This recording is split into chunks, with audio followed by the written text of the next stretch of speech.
नमस्ते नमस्ते यहाँहरू सबैजनालाई पुनः फेरि नमस्कार गर्न चाहन्छु। म सुधा चाहिँ यहाँहरू समक्ष फेरि पनि उपस्थित भइसकेको छु। तपाईहरुकै आफ्नै साथी जुल्वे कान्छा मार्फत। मेरो नाम पुष्कर तामाङ र आज मैले बिल्कुलै नयाँ भिडियो प्रस्तुत गर्ने क्रममा बिल्कुलै फरक धारको भिडियो यहाँहरू समक्ष प्रस्तुत गर्न गइरहेको छु। आजको भिडियो चाहिँ मैले एउटा कथा वाचन गरेर यहाँहरू समक्ष प्रस्तुत गर्न गइरहेको छु। कथाको शीर्षक छ पागल। तपाईहरुले माथि देख्न सक्नुहुनेछ स्क्रिनमा र रचना गर्नु भएको छ बस्नेत सर र प्रस्तुतकर्ता म आफै छ। साथीहरु, यदि तपाईहरु नयाँ हुनुहुन्छ भने मेरो च्यानलमा जोडिनु होला, सब्स्क्राइब गरिदिनु होला र नजिकै रहेको एउटा बेल आइकनलाई क्लिक गरेर भिडियोलाई अल गरिदिनु होला ताकि भोलिको दिनहरुमा तपाईले सम्पूर्ण भिडियोहरु तपाईहरुमा पाउनेछन् भन्दै म यहाँ समक्ष प्रस्तुत गर्न गइरहेको छु।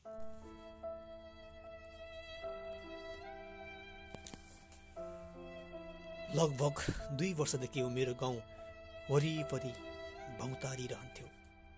झुत्र कपडा खिएका चप्पल, लामा दारी अनि कपालले उसको रूप उडार लाग्दो देखिन्थ्यो। ऊ कहिले बरबराउँदै हिँड्थ्यो त कहिले खोलाको डिलमा बसेर रुइरहेको देखिन्थ्यो। ऊ कहाँबाट आएको थियो भनेर कसैलाई थाहा थिएन। मान्छेहरूले उसलाई उसको बारेमा कहिले सोधेनन् पनि। सारा गाउँको नजरमा ऊ एउटा पागल मात्र थियो। साना बच्चाहरू उसलाई देख्दा डराएर लुक्ने गर्थे अनि केही ठुला केटाकेटी उसलाई बहुला भन्दै जिस्काउँथे। ऊ कुनै कुरामा ध्यान दिँदैनथ्यो, एकहोरो बरबराउँदै हिँडिरहन्थ्यो। कसैले दया गरेर केही खान्थ्यो त नदिए भोकै सुत्ने गर्थ्यो। ऊ दिन बिताएर मेरो घर अगाडि आँगनमा आउँथ्यो अनि बसिरहन्थ्यो चुपचाप। आमा कराउनुहुन्थ्यो, यो बाउला फेरि आएछ। खाना पल्किएपछि नछोड्ने भयो यसले। ऊ सुनेर पनि नसुने झैँ गर्दै त्यहीँ बसिरहन्थ्यो। आमा कराउँदै भए पनि खाना लगेर दिनुहुन्थ्यो। ऊ खाना खाइसक्थ्यो अनि जुरुक्क उठेर जस्तै उस्तै बरबराउँदै बाटोतिर लाग्थ्यो। म सोच्थे, यो मान्छे कहाँबाट आयो होला, कसरी यस्तो भयो होला, यसका परिवार छन् कि छैनन् होला। उसलाई देख्दा मेरो दिमागमा यस्तै प्रश्नहरू आउँथे, तर मैले कहिल्यै उसलाई बोलाएको सम्भव थिएन। बोलाउ पनि किन? ऊ त सबैको नजरमा एउटा पागल थियो अनि मेरो नजरमा पनि। उसले आफ्नो घर खोलाको पुलले बनाएको थियो। पुलको मुनि उसले केही थाङ्ना कपडाहरू भेला गरेको थियो। दिनभर यताउता हिँडिरहे पनि हरेक रात ऊ त्यही पुल मुनि बिताउने गर्थ्यो। कहिलेकाहीँ ऊ अधरातसम्म खोलाको डिलमा बसेर गीत गाउँथे। ऊ धेरै जसो नारायण गोपालका गीत गाउँथ्यो। त्यसमा पनि उसले सबैभन्दा बढी गाउने गीत थियो मुटु चलिरहेछ। एक दिन बेलुका पखा खोला पारेको गाउँतिर जाँदै गर्दा ऊ त्यहाँ खोलाको डिलमा बसेर एउटा कागज चाहिँ देखिने केही हेर्दै रुँदै थियो। म नजिक पुग्ने लागेपछि उसले त्यो हातको चिजलाई हतार हतार ज्याकेटको गोजीमा राख्यो अनि डराए चाहिँ मपट्टि फर्किएर हेऱ्यो। मैले उसको नजिकै लगेर मोटरसाइकल रोकेँ अनि सोधेँ, किन रोएको छौ भनेर। उसले आँखाका आँसु पुस्दै कामेको स्वरमा बोल्यो, रोएको होइन सर। मैले फेरि सोधेँ, अनि त्यो के हेर्दै थियो त, पढ्न आउँछ? उसले केही नबोली आफ्ना नजर खोलातिर घुमायो। मैले अलिक ठुलो स्वरमा सोधेँ, केही पढे जस्तो लाग्दै थियो। फेरि हतार हतार लुकायो, के हो त्यो भन त? उसले मेरो प्रश्नको कुनै जवाब दिएन। त्यहाँबाट जुरुक्क उठ्यो अनि पुल मुनितिर लाग्यो। मेरा मनमा उसलाई सोध्नको लागि धेरै प्रश्नहरू थिए, तर उसले मसँग कुनै कुरा गर्न नचाहेपछि म खिन्न हुँदै आफ्नो बाटो लागेँ। एक दिन म घर बसिरहेको बेला कार्की बा आइपुगे। कार्की बा हाम्रो गाउँका गन्ने मान्ने मान्छे मध्ये एक हुन्। उनी आएर मेरो नजिकैको मुढामा बसे अनि भने, हौ केटा, त्यो बौलालाई गाउँबाट खेदाउनु पर्ने भयो हौ, ठिक छैन जस्तो लाग्छ त्यो। कार्की बाको कुरा सुनेर मैले चकित हुँदै भने, के भएर त्यस्तो? फटाइ काम त गर्दैन थियो त्यो त त्यसले। कार्की बाले लामो सास फेरेर बोले, प्रधानकी छोरीलाई हिजो पक्रेर तान्यो अरे। उनका कुराले म अचम्मित भए। आजसम्म त्यसले कसैलाई बोलाएकोसम्म पनि थिएन मलाई। मैले केही गहन हुँदै बोले, त्यो 9 वर्षकी बालक केटीलाई किन तान्यो होला र त्यसले? कार्की बाले मलाई हेर्दै केही सानो स्वरमा बोले, त्यस्ता बौलाको के भर हुन्छ र तिमाल कान्छेले नै देखेको रहेछ त्यो केटीलाई समातेको। धन्न त्यसले कराएछ र छोडेछ। मैले केही बोलिनँ, किनकिन मलाई उनका कुरामा विश्वास नै लागिरहेको थिएन। सायद मैले त्यो मान्छेका आँखामा एउटा असल मान्छे देखेको थिएँ।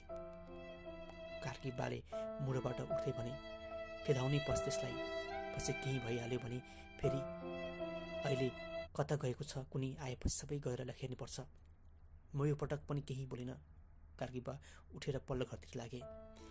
दिउँसो टिभी हेरेर बसेको बेला बाहिरबाट पल्लो गरे काका कराए, ओइ सन्तोष, सबैजना त्यो बौलालाई लखेट्न जाँदैछ नि त, तँ चाहिँ जाँदैनस्?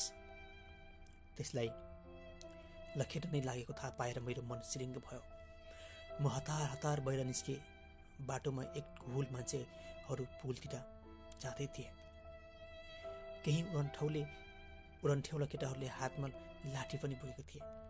म केही बेरसम्म त्यो हुललाई हेरेर जाउँ कि नजाउँ भनेर सोचिरहे। कसैले पिटी पो हाल्ने हो कि उसलाई भनेर म चिन्तित भएको थिएँ। म त्यो मान्छेलाई गाउँबाट निकाल्नबाट त रोक्न सक्दैन थिएँ, तर त्यसलाई कुट्न चाहिँ दिनुहुन्न सोचेर म उनीहरू पछि लागेँ। ऊ सधैँ झैँ खोलाको डिलमा बसेर टोलाइरहेको थियो।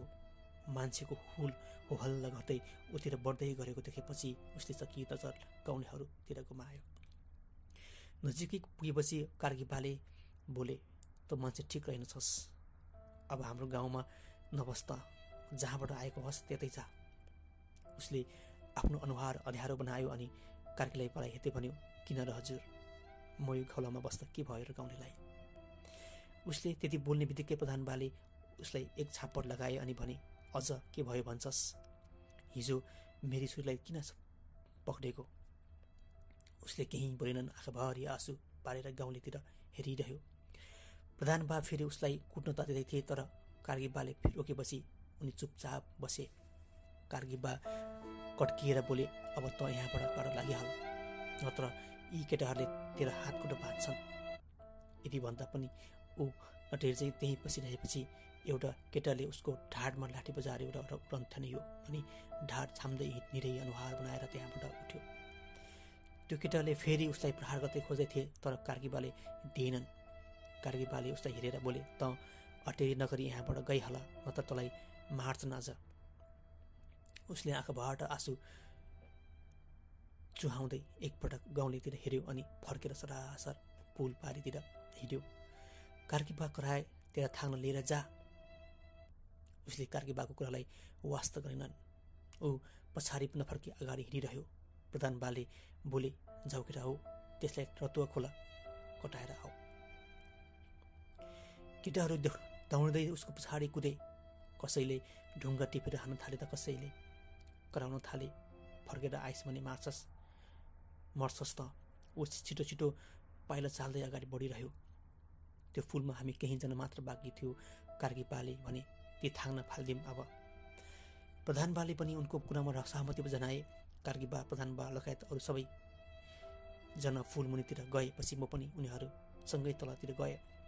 त्यहाँ केही प्लास्टिकका बोतल, थोत्र थाङ्न ओढ्ने ओछ्याउने अनि छेउमा झुन्डिएको एउटा थोत्र ज्याकेट बाहेक अरू केही थिएन। कार्की बाले प्लास्टिकका बोतलहरूलाई लात्ताले हान्दै खोलातिर झारिदिए। प्रधान बाले ओढ्ने ओछ्याउने नाक खुम्चाउँदै उठाएर अलिक पर फ्याँक्न लिएर गए। मेरो नजरमा त्यो छेउमा झुन्डिएको ज्याकेटमा पर्यो। मैले त्यो ज्याकेट निकालेँ अनि गोजीमा हात हालेँ। त्यहाँबाट एउटा कागज जस्तो केही चिज थियो। मैले बाहिर निकालेर हेरेँ, फोटो थियो त्यो। मैले सुटुक्क फोटो आफ्नो खल्तीमा राखेँ अनि ज्याकेट कार्कीबालाई दिएँ। त्यहाँका हरेक कुरा फालिसकेपछि हामी घर फर्क्यौँ। त्यो पागललाई खेदाउन गएका केटाहरू पनि फर्केर आए। घर पुगेपछि कोठामा पसेर मैले आफ्नो खल्तीबाट त्यो फोटो निकालेँ अनि निहालेर हेरेँ। त्यो फोटो बिहेको फोटो थियो, बेहुला अनि बेहुलीको। देखेझै लागे पनि धेरै बेरसम्म मैले अड्कल पाउन सकेन।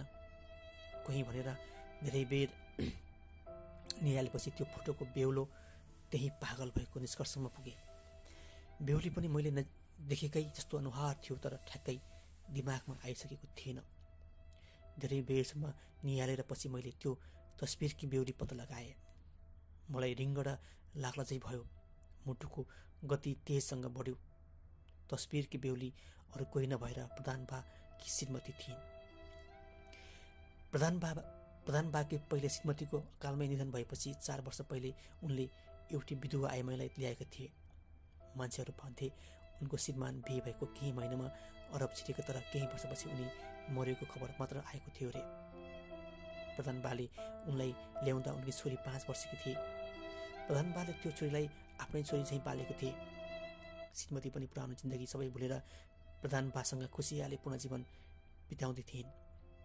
तस्बिर हेरेपछि मलाई सबै कुरा छल्लङ्ग भयो।